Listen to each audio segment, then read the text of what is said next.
আসসালামু আলাইকুম সুপ্রিয় দর্শক, আশা করি সবাই অনেক অনেক ভালো আছেন।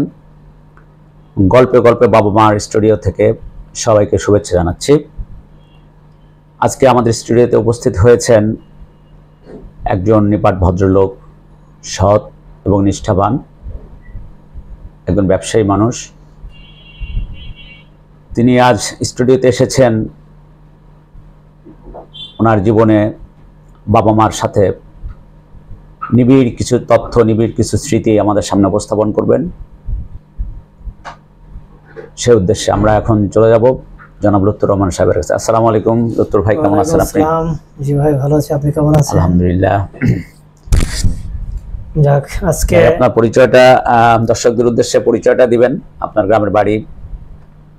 আমি মোহাম্মদ লুৎফর রহমান, আমার পিতা মৃত মোহাম্মদ খলিলুর রহমান। আমার গ্রামের বাড়ি টাঙ্গাইল জেলাধীন বাসাইল থানা প্রপারের 1 নং ওয়ার্ড বালিনগর, আচ্ছা, অজপাড়াগাঁও একটা গ্রাম।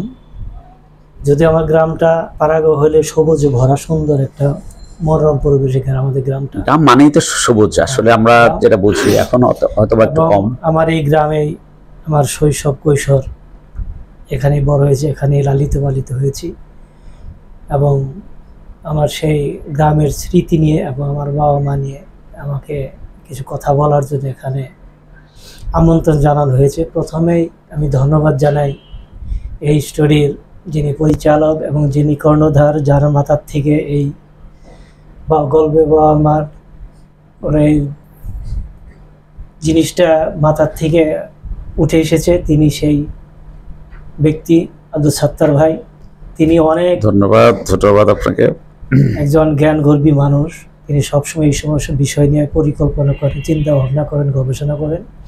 আর তিনি একটি সুন্দর গবেষণা বের করেছেন গল্পে গল্পে বাবা। এটা আমাদেরকে অনেক পছন্দ হয়েছে, খুব ভালো লেগেছে।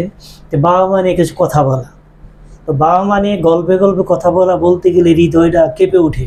কি বলবো বাবা মা নিয়ে, যে বাবা মা সারাটা জীবন উৎসর্গ করে শুধু আমাদের জন্যেই, বিনিময়ে তাদের কিছুই পাওনা নাই, কিছুই না, শুধু আমাদের জন্যই তারা সারা জীবন ব্যয় করেছে। সেই বাবা মানে গল্পে গল্পে বলার কথা বলেছে। কি বলবো আমি, মানে চিন্তা করতে পারছি না তাদের নিয়ে কি বলবো। কত স্মৃতি তো তাদের নিয়ে গেরা, সেই জন্ম থেকে আজ অবধি তাদের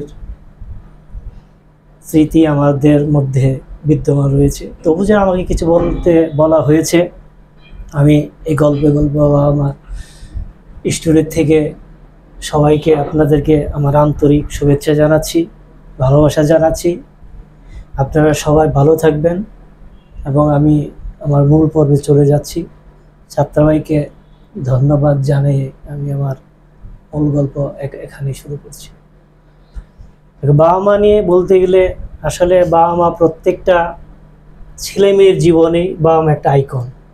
বাবা মাকে নিয়ে কিছু বলার কিছু থাকে না। তবু বাবা মা তো বাবা মায়ের যাদের, যদি বাবা মার কিছু না বলে, আমরা যদি না বলি, তাহলে আমাদের প্রজন্ম জানবে কীভাবে বাবা মার যে আদরগুলো, ভালোবাসাগুলো, দুঃখ কষ্ট বেদনা কীভাবে বুঝতে পারবে।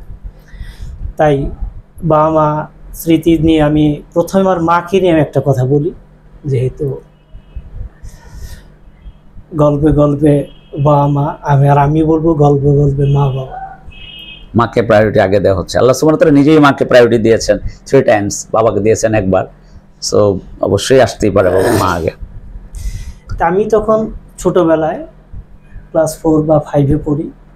তো আমিও গ্রামের একজন খুব চঞ্চল দুষ্ট প্রকৃতির ছেলে ছিলাম। বাড়িতে আমার কখনো ভালো লাগেনি।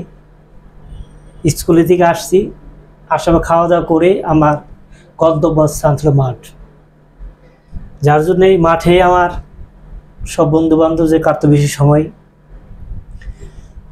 তো সেই আসলে দুষ্ট ছেলেরা যেরকম হয় আর কি, চঞ্চল আর কি। হ্যাঁ, চঞ্চল।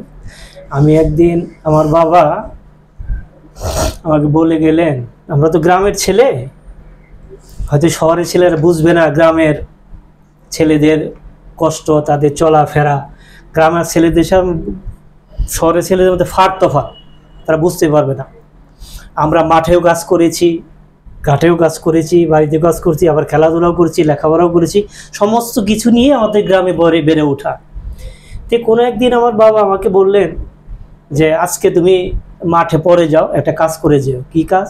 আপনি হয়তো চিনবেন, গ্রামের বাড়িতে জমি চাষ করার জন্য একটা ন্যাংলা বলে, যেটাকে আশ্রানি বলে অনেকে, জমিতে আশ্রানি দিয়ে গেছেন। আমাকে বললো যে জমিতে যে আশ্রানি দেওয়া হয়, ওখানে যে ময়লা আসে, তুমি ময়লাগুলো ফেলে যেও।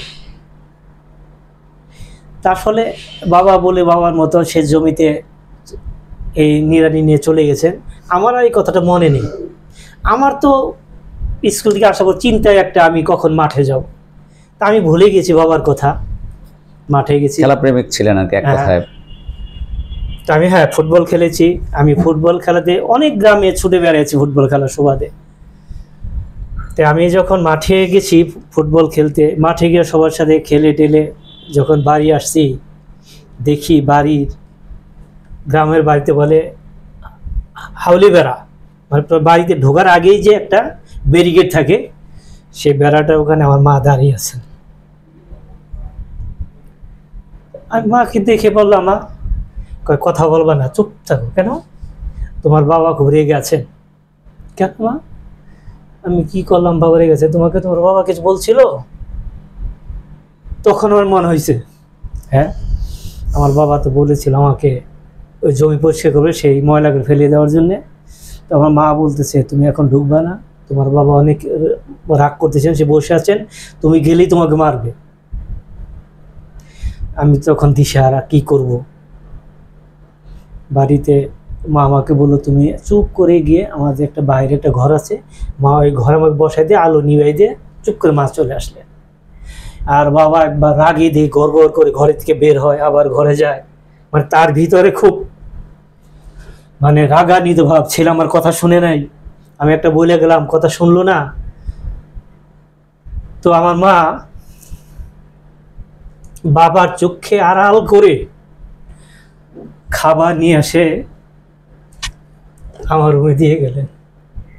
আসলে মারা এরকমই হবে। মা আমাকে বললো তুমি কথা বলবা না, আস্তে করে খেয়ে এখানে শুয়ে থাকবে। বাবা গ্রামের বাড়ি অবধি 12টা 12:30 বাবা জেগে আছে, কখন আসবে। মা আমাকে খাওয়া দাওয়া করাইয়ে গায়ে হাত ভরে ঘুম পাড়িয়ে দিয়ে গেল। আমিও আজকে বাবা, কিন্তু আমার মা সেই যে আমাকে আদর করে ঘুম পাড়ায় খাওয়ায় বাবার থেকে সেভ করে, আমি সেই স্মৃতির আমার এখনো ভুলতে পারি না। আমারও মনে পড়ে বারবার। আপনার মা তো এখনো বেঁচে আছেন আলহামদুলিল্লাহ, অনেক বয়স, অনেক বৃদ্ধ। মার বয়স এখন মিনিমাম ধরেন 91 বা 92 বছর মার। কিন্তু এখনো তো আপনার মার চোখে আপনি এখনো সেই ছোট্ট শিশুটি আছেন। একটা জিনিস, এখনো মা যদি বৃদ্ধ হয়ে গেছে, অনেকেই চিনে না, অনেকে কণ্ঠাই বুঝে না মা, কিন্তু আমি গিয়ে যদি আমার মাকে ডাক দেই, আমার মা এখনো বলে কে কাউসার এসেছ। এই যে কণ্ঠ, আমার কণ্ঠ আমার কাছে পরিচিত এত, যার জন্য আমি আজও আল্লাহর কাছে আমি দোয়া করি আমার মাকে যেন আল্লাহ ইমানের সাথে রাখেন এবং মাকে আল্লাহ সুস্থ করেন, ভালো রাখুন। আমরা তো সেটাই করি। মাকে হারাতে চাই না, সারা জীবনই মাকে আমরা আমাদের মাঝে পেতে চাই। যাক, তারপরে সেই যে মার স্মৃতিটা এখনো মনে পড়ে, যে বাবার থেকে কিভাবে মা একটা ছেলেকে সেভ করে। এটা প্রত্যেক মাই করে, পৃথিবীর সব মায়ের এটা। পৃথিবীর প্রত্যেকটা মায়ের একরকম। তারপর আমার মায়ের কথাটা আমি আপনাদের কাছে শেয়ার করলাম। আপনারা মা বাবার জন্য সবাই দোয়া করবেন, মা বাবাকে সবসময় মনে রাখবেন। মা বাবা পৃথিবীর শ্রেষ্ঠ সম্পদ, তাদের উপরে কোনো সম্পদ নেই। মা বাবার কোনো ঋণ হয় না, মা বাবা কোনো সন্তানের কাছে ঋণী নয়। মা বাবা সারা জীবন করা যায় না। মা বাবা সারা জীবন দিয়েই গেছে, বিনিময়ে কিছু চাইনি, শুধু চেয়েছে ভালোবাসা আর মা ডাক শোনা। একটা মার সবচেয়ে বড় তৃপ্তি তার ছেলে থেকে অন্তর ভরে মা ডাকবে, সেইটাই।